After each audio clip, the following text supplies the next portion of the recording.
भैया हेलो। इधर। हाँ। आपने दो तीन शब्द कल काम में लिए, एक तो पूर्णता, संपूर्णता। इन दोनों में क्या अंतर है? और दूसरा ये कि वेदना और संवेदना में क्या अंतर है?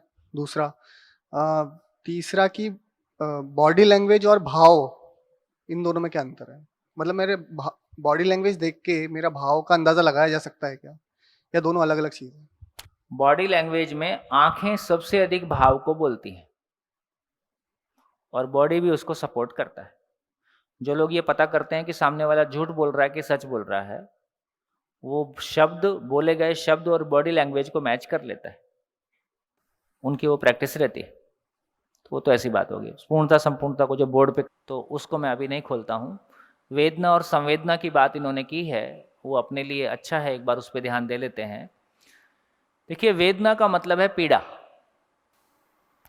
वेदना मतलब पीड़ा। पीड़ा समझते?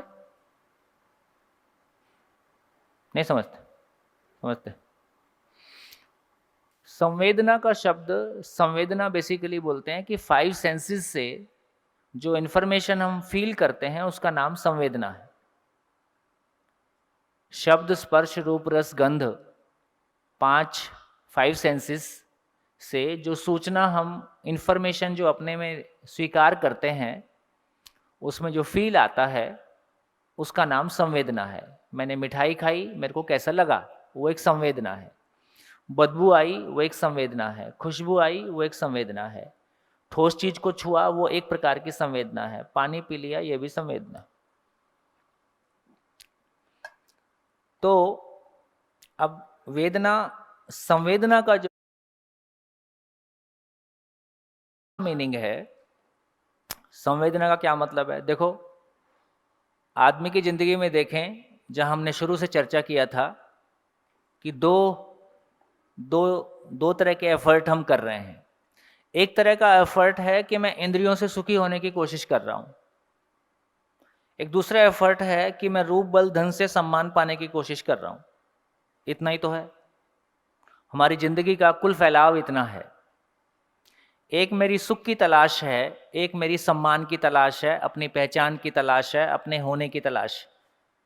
और फाइनली दोनों को मिला के हम सुख बोल देते हैं। मेरी पहचान और सम्मान से भी मैं सुखी होता हूं। तो इसका मतलब यह हुआ कि यदि इंद्रियों में सुख ना होता तो मेरे को सुख से परिचय भी कैसे होता। ये बात ध्यान में आए।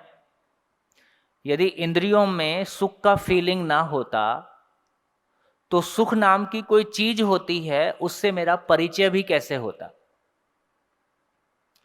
तो इंद्रियों में सुख को हम फील कर लिए, एक बार स्वाद चख लिया और उसकी निरंतरता की चाहना अपने भीतर बनी हुई है, तो जीने का पर्पस मिल गया। चाहे आदमी इंद्रियों में सुख ढूंढे लेकिन लगातार बिजी रहता है, चाहे आदमी पैसे में सुख ढूंढे लगातार बिजी रहता है, चाहे आदमी सोशल सर्विस में सुख ढूंढे लगातार बिजी रहता है, तो हमको लगातार जिंदगी में बिजी रहने का, हमारे को जीने का कोई मोटिवेशन मिल गया, जीने का कोई सहारा मिल गया। और एक लेवल का जब संवेदना बोल रहे हैं तो उसका बहुत प्यारा सा मीनिंग है।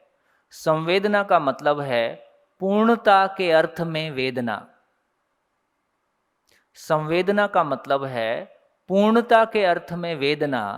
पूर्णता के अर्थ में वेदना का मतलब है कि संवेदना में सुख की निरंतरता नहीं है। इंद्रियों से मिले सुख में सुख की निरंतरता नहीं है, इसलिए वो वेदना है, पीड़ा है, क्योंकि कंटिन्यूटी नहीं हो पा रही है।